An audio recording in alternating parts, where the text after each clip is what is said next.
আপনার জন্য নাস্তা বানিয়ে টেবিলে সাজাচ্ছি। এখন থেকে আর তোমার রান্না করতে হবে না, একটা কাজের লোক রাখবো, সেই করবে। কেন? আগে তো কখনো কাজের লোক রাখতে চাননি।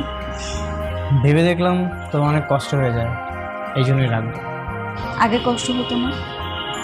হ্যাঁ হতো, কিন্তু এখন তো এখন তো কি? কিছু না। আমি ম্যাজিস্ট্রেট, বড় চাকরি করি, তার জন্য আমার এত আপ্যায়ন, তাই তো? তাহলে তো আমার কোনো মূল্যই নেই, সব আমার চাকরির জন্যই হচ্ছে। দেখো, তুমি এগুলো বলে আমাকে লজ্জা দিও না।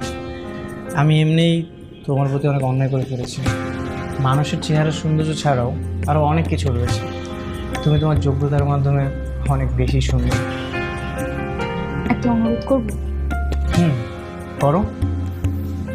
আপনি না আমাকে কখনো কালো বলবেন না।